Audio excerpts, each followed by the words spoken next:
Muslimin muslimat yang dirahmati Allah sekalian, kembali kita menyambung syarahan ini. Mohon izin daripada para jemaah untuk menganjakkan sikit pelaksanaan solat Isyak lewat sedikit, sebab kalau ikutkan peraturan kena berhenti bila azan. Tapi dengan izin daripada jemaah kita boleh menganjakkan. Muslimin muslimat sekalian, kita sedang bercerita tentang persoalan tawakal kepada Allah, yang mana inilah perkara yang sudah semakin hilang daripada diri masyarakat, khususnya di negara kita sekarang. Mereka dah berusaha yang terbaik, tapi disebabkan mereka belum ada tawakal, maka ketakutan menyelubungi kehidupan mereka. Tawakal ini bukan benda yang senang. Sebab itu ada satu orang ulama, saya cerita tadi, dia berdoa kepada Allah, Allahumma rzuqna kama tarzuqul bughas. Ya Allah, berikanlah aku rezeki seperti engkau beri kepada bughas. Bughas ini adalah nama kepada anak burung gagak. Burung gagak, gagak bahasa Arab panggil ghurab. Kalau anak gagak dia panggil bughas. Kenapa ulama ini berdoa supaya jadi dapat rezeki seperti bughas? Ada satu kisah yang agak ajaib. Rupa-rupanya gagak bila dia melahirkan anak dia warna putih, bukannya hitam. Sedangkan mak dia hitam, tapi anak dia putih, sebab bulu masih belum keluar lagi. Jadi disebabkan gagak ni tak sekolah, dia tak rasa itu anak dia. Jadi dia akan biarkan anaknya itu dia buat tak tahu saja. Bayangkanlah, kesian, baby baru lahir, dia tak terima itu sebagai anak dia, tak ada nak beri makan minum, diintai pada jauh saja. Tapi bagaimana Allah memelihara haiwan-haiwan yang lemah ini. Allah yang maha memberi rezeki, yang menanggung rezeki. Sebab Allah yang menciptakan, dia tahu. Allah telah menjadikan kepada anak burung gagak ini ada satu bauan ataupun aroma yang keluar daripada badan anak gagak ini, sehingga bau ini boleh mengundang datangnya serangga ke sarang. Serangga suka dengan bau aroma daripada badan anak gagak. Jadi bermacam-macamlah jenis ulat, serangga berdatangan, silih ganti. Jadi anak gagak ini disebabkan datang serangga-serangga ini, dia pun makan. Dan dia dah makan sampai warna dia berubah, bulu dah tumbuh jadi hitam. Ketika itu barulah mak gagak tahu, ini anak aku. Barulah dia pun jagalah anaknya itu. Inilah kebesaran Allah. Baik itu, kalau kita yakin tawakal kepada Allah, dialah Allah yang menjamin rezeki, yang memberi rezeki, orang itu akan bahagia hidupnya. Allah bersebut dalam Quran, nahnu qasamna bainahum ma'isyatahum fil hayatid dunya. Akulah yang menentukan kehidupan kau di dunia ini. Bukan majikan kau, bukan bos kau, bukan setiausaha bahagian kau, bukan KSU kau. Aku, kata Allah Ta'ala, yang menentukan hidup kau di dunia ini. Surah Az-Zukhruf ayat 32. Baik itu, kalau orang ada tawakal, hidupnya tenang-tenang saja. Tapi kerana kita tak ada tawakal, Nabi SAW ada satu kisah panjang. Hadis ini antara hadis panjang. Kalau dalam kitab-kitab hadis, 3-4 muka surat hadis ini. Hadis tentang tawakal. Kata Abu Hurairah radhiyallahu anhu, satu hari Nabi dia bercerita pada kami. Nabi ni suka bercerita. Kadang lepas subuh Nabi bercerita. Kalau tak ada cerita, dia tanya mimpi, dia suka santai-santai. Kata Abu Hurairah, Nabi pernah bercerita, annahu zakara rajulan min bani Israel sa'ala ba'da bani Israel an yuslifahu alfa dinarin. Qala tini bisyuhada'i ushhiduhum, faqala kafa billahi syahida. Qala fa'tini bikafil, qala kafa billahi kafilan, qala sadaqta. Nabi cerita, dululah ada satu orang Bani Israel. Dia jumpa kawan dia Israel juga, Yahudi sama Yahudi lah. Dia pun beritahu kawan dia, bang, aku nak pinjam dengan kau 1000 dinar boleh? 1000 dinar. Kawan dia kata, boleh, tak ada masalah. Tapi i'tini bisyuhada ushhidhum. Boleh pinjam 1000 dinar, tapi bawalah saksi yang menyaksikan pinjaman ini. Jawab laki-laki, kafa billahi syahidah. Tak payah saksi, biarlah Allah je jadi saksi kita. Kalau tuan-tuan nak bagi pinjam, datang member pinjam 1000, takkan pinjam bodoh gitu ya. Buatlah hitam putih sikit. Tak ada hitam putih, Allah saksi kita. Malaikat kiri kanan, tuan-tuan nak bagi. Tak ada, scam tu. Qala fa'tini bil kafil. Kau boleh tak bawa kau orang yang boleh jamin? Boleh jadi garantor. Pokok engkau tak lari, tak bayar ke?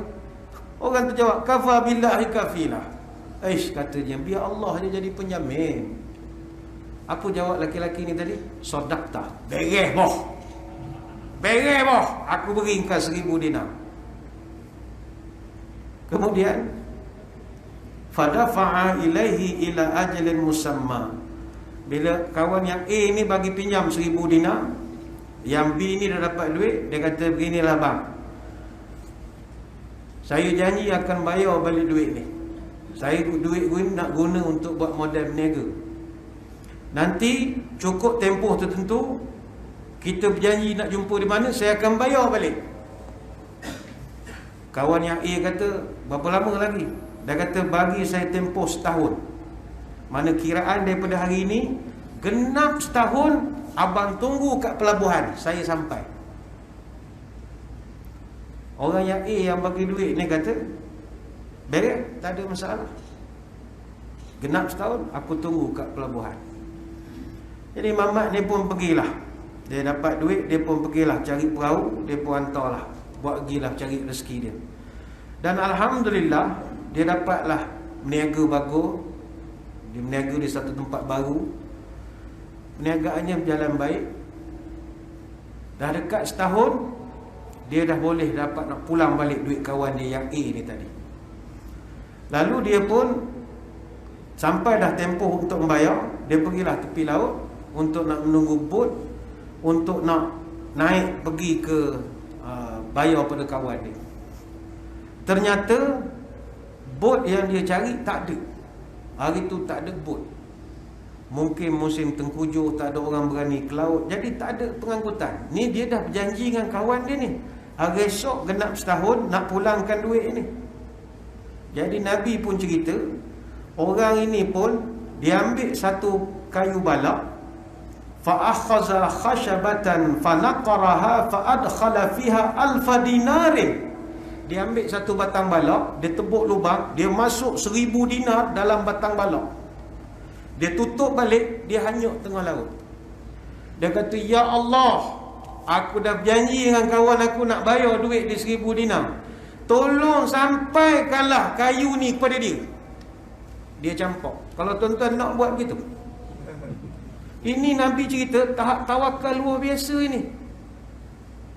Dia boleh campak duit jongkong mai 1000 ketul dalam laut.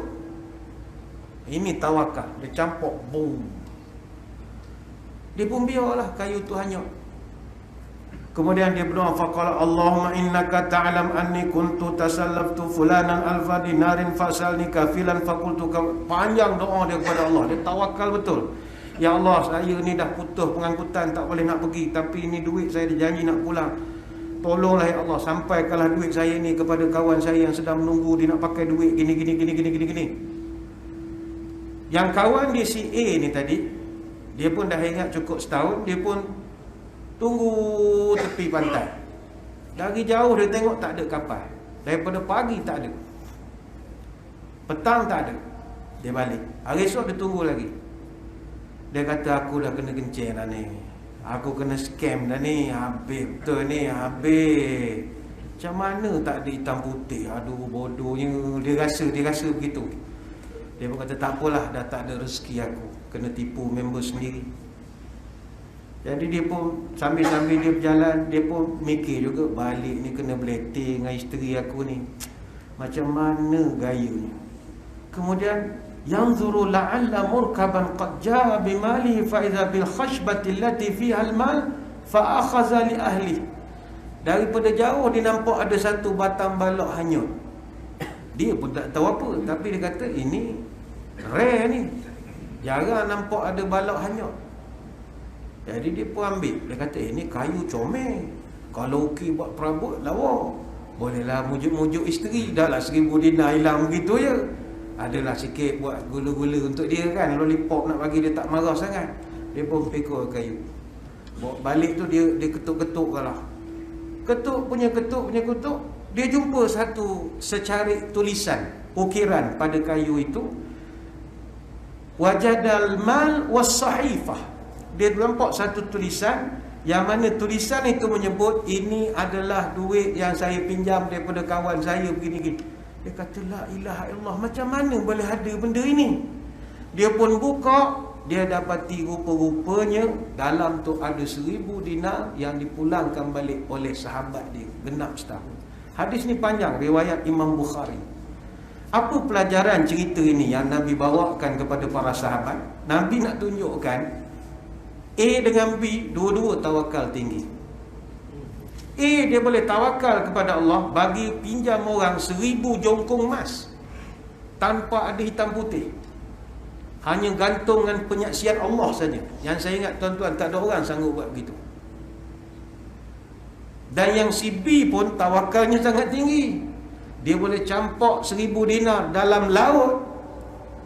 Kita nak kirim pakai JNT pun takut. Nak kirim gelang emas, sampai dah gelang aku ni kan anak aku di kolej ni. Macam-macam fikir kita. Tonton budak dengan sangka buruk pula tu. Dia budak dengan ciluk pakai metal detector kan habis. Banyak sangat tengok cerita orang putih dah macam-macam berangan. Orang zaman Bani Israel campak 1000 dinar, tawakal kepada Allah. Tapi ni bukan nak suruh tuan-tuan tawakal bodoh cara begitu, tak boleh. Nabi bawa cerita itu nak menunjukkan bahawa pergantungan pada Allah kalau betul-betul dibuat, jadi. Sebab itulah muslimin muslimat sekalian, marilah kita gantung hidup kita dengan Allah.